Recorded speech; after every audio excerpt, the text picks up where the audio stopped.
Welcome to today's 5-minute Bible study in the book of Ruth. Today we're beginning Ruth chapter 4. Now Boaz has promised Ruth he will redeem her. But now he needs to set in process the protocols necessary to accomplish this redemption. This is a legal proceeding and there are certain policies and procedures that must be followed. And as Naomi had told Ruth, he will not wait. He will get it done today. And so we see in chapter 4, he begins the process of redeeming Ruth. Let's read the first several verses of chapter 4. Now Boaz went up to the town gate. He sat down there just as the kinsman redeemer he had mentioned came along. Boaz said to him, "Come over here, my friend, and sit down." So he went over and he sat down. Then Boaz took 10 of the elders of the town and said, "Sit here." And they did so. And he said to the kinsman redeemer, "Naomi has come back from Moab. She is selling the piece of land that belongs to our relative Elimelech. I thought I should bring this matter to your attention and suggest that you buy it in the presence of these who are seated here, in the presence of the elders of the people. If you will redeem it, then so be it. But if you will not, tell me so that I will know. For no one has the right to do it except you, and I am the one next in line." "I will redeem it," the man said. Then Boaz said, "Well, on the day you buy the land from Naomi, you also acquire Ruth the Moabite, the dead man's widow, in order to maintain the name of the dead with his property." At this, the kinsman redeemer said, "Then I cannot redeem it, because I might endanger my own estate. You redeem it yourself. I cannot do it." Now, this is a rather complicated procedure, but it's the legal procedure for how you go about this matter of purchasing property and redeeming the land, and also redeeming Ruth.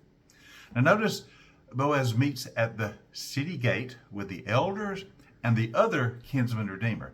This is the other male relative who actually is closer to the family than he is in line, and thus has the first right of redemption. Now why do they all gather at the town gate? Well, in ancient times, in biblical times, city business, legal business, these kind of proceedings were conducted at the town gate. In our day, of course, you'd go to the courthouse to take care of these kind of matters. But in biblical times, you do it at the town gate in the presence of the elders. This is the place where official business is conducted. So Boaz has arranged it. He's there at the town gate with the elders. Citizens of the city are there as witnesses if they want to be. He has the other kinsman redeemer there. He says, let's talk about this matter of Naomi. She has returned and she wants to sell the land that belonged to her deceased husband. Now remember, a relative has the right to redeem that land and keep it in the clan.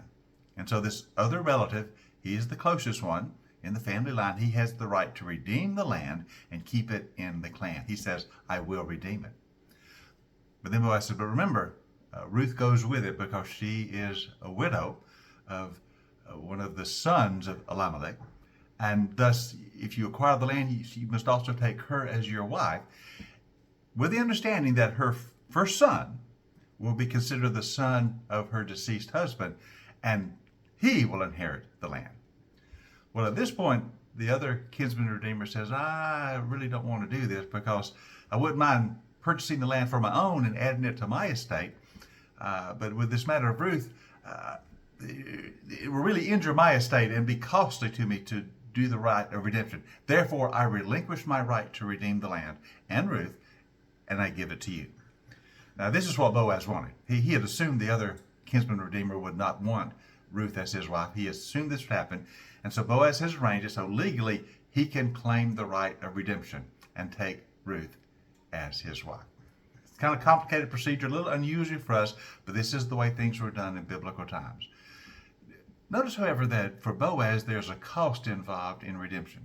That's why the other man did not want to redeem Ruth, because there would be a cost involved to his estate. Redemption can be costly. In some ways, this is prophetic of the redemption Jesus will one day purchase for us. It is costly. He will come to set us free. He will come to redeem us, but the cost will be his blood shed on the cross of Calvary. It is costly to redeem, but Jesus paid the ultimate cost. He gave himself for our redemption. And we see that sort of prophetically laid out already in the book of Ruth. But anyway, Boaz has made the arrangements, and he has the right now, and he is ready to redeem Ruth and to make her his wife. Join us for our next session of our 5-minute Bible study as we continue the story of how Boaz acts now on his right, how he redeems Ruth and makes her his wife, and establishes a family line through which eventually the Messiah will come. We'll start looking at that tomorrow. So join us for our next 5-minute Bible study in the book of Ruth.